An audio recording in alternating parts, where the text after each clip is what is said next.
Halo semuanya, kenalin nama aku Nadia Saskia Syifa Kirani. Panjang tapi untuk panggilannya singkat aja, Singkat saja. yaitu Awa. Jadi hari ini aku mau ngasih tahu sesuatu ke kalian. Nah, apa sih yang mau kasih tahu?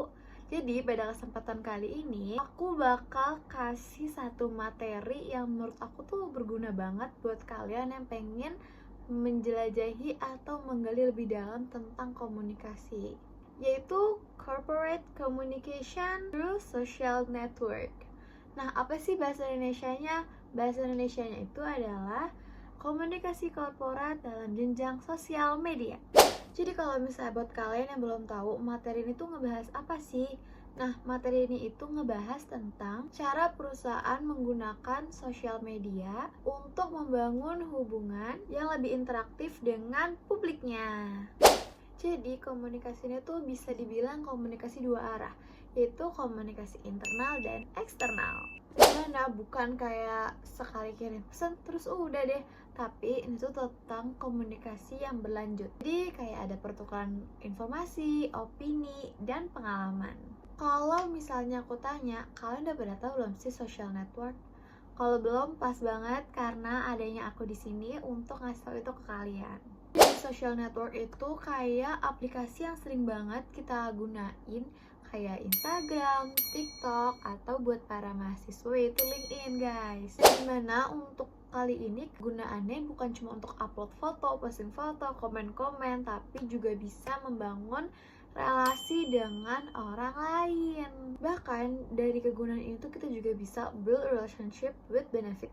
Jadi bangun hubungan tapi ada manfaatnya. Jadi dengan ini perusahaan itu bisa build communication with audience. Selanjutnya untuk komunikasi media sosial, kalian udah tahu belum sih secara detail? Jadi itu ada 4 hal penting. Apa aja sih? Yang pertama itu ada visibility, yaitu seberapa kelihatan sih perusahaan kita di mata sosial media. Yang kedua itu ada dialog. Apakah perusahaan kita sudah menjalin komunikasi dua arah? Yang ketiga ada participation, di mana para audiens sudah ketahuan belum sih untuk terlibat dalam yang kita lakukan ini. Last but not least yaitu active listening, di mana perusahaan udah mampu belum sih untuk kasih feedback kepada para audiens. Jadi gak cuma komunikasi satu arah seperti yang aku bilang, kalau ini adalah komunikasi dua arah. Next, is it effective? Nah, untuk tahu itu efektif apa enggak, perusahaan juga harus cek secara berkala. Jadi nggak bisa tuh udah dadakan langsung tahu gitu. Jadi kayak dicek lagi nih, strategi komunikasinya itu yang digunakan sosial media itu udah betul apa belum. Nah, satu cara yang aku mau kasih tau kalian, dengan cara dilihat apa sih yang udah dilakuin brand lain.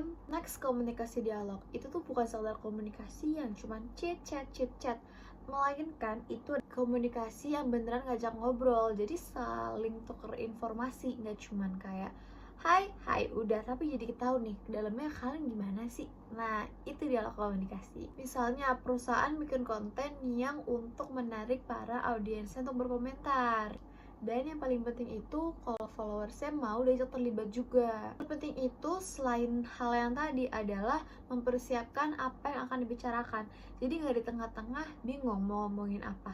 Jadi seperti itu butuh persiapan dan yang akhirnya menuju titik ini. Baik dari pihak audiensnya maupun dari perusahaan. Harus sama-sama saling terbuka untuk melakukan interaksi. Jadinya bakal mati deh topiknya. Kalian tau gak sih kalau itu harus ada faktornya? Nah, faktor yang pertama itu apakah perusahaan punya akun resmi. Kalian sering kan misalnya kayak pengen lapor sesuatu atau misalnya pengen tahu info sesuatu, tapi kalau misalnya nggak resmi kayak jadi bingung. Ini bener gak ya informasinya? Ini valid gak ya informasinya? Apa ini trusted informasinya? Selain itu, kalian juga pasti sering, seberapa sering sih mereka upload foto atau feeds. Jadi semakin sering mereka berinteraksi dengan para audiens, akhirnya menumbuhkan trusted. Jadi kita juga kayak nggak takut untuk bisa cari informasi di dalam Instagram itu atau di web resmi mereka.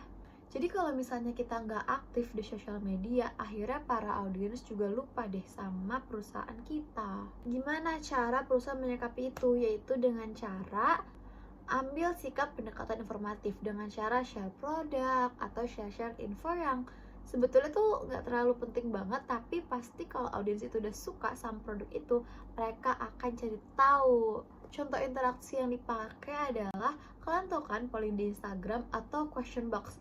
Nah, bisa tuh dibuat itu yang akhirnya nanti menarik para audiens untuk komen. Jangan lupa ditambahin beberapa tools kayak harus tag dari perusahaan itu, atau misalnya kasih reaction yang lucu dan bikin konten yang menarik. Dari situ juga terjadinya shared media yang akhirnya banyak orang yang misalnya belum tahu akhirnya jadi tahu tentang perusahaan itu. Di sini juga penting banget untuk melihat intensitas percakapan. Apakah perusahaan udah mampu untuk ngasih feedback ke para audiensnya.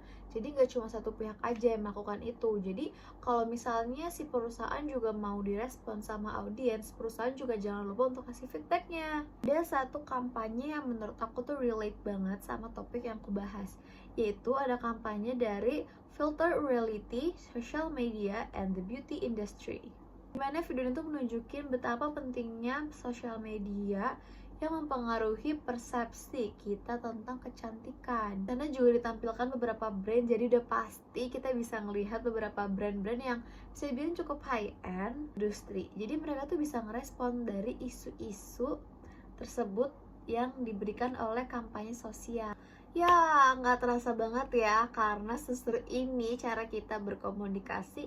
Jadi nggak sadar nih kalau misalnya itu adalah pembahasan terakhir di materi yang aku sampaikan pada kali ini. Buat teman-teman yang masih kepo tentang kelanjutan materi ini, bisa banget kalian untuk masuk ke jurusan hubungan masyarakat di Vokasi UI. Karena apa? Karena kalian akan belajar tentang corporate komunikasi yang kelihatannya kayak itu pelajaran apa ya, itu mata kuliah apa ya, tapi sebenarnya itu penting banget untuk jadi dasar-dasar dalam perusahaan nanti. Jadi buat teman-teman yang mikir komunikasi itu gampang, komunikasi itu nggak susah tapi juga nggak segampang yang dipikirin oleh teman-teman. Jadi untuk kalian yang kepo banget tentang komunikasi dan kalian juga suka ilkom tapi banyak prakteknya, cocok banget Vokasi UI dengan prodi hubungan masyarakat untuk menjadi andalan kalian untuk di masa depan. Sekian video penjelasan materi yang bisa saya sampaikan. Saya Najwa Saskia, pamit undur diri. Selamat bertemu di kelas Korporat Komunikasi Vokasi Universitas Indonesia. Bye-bye!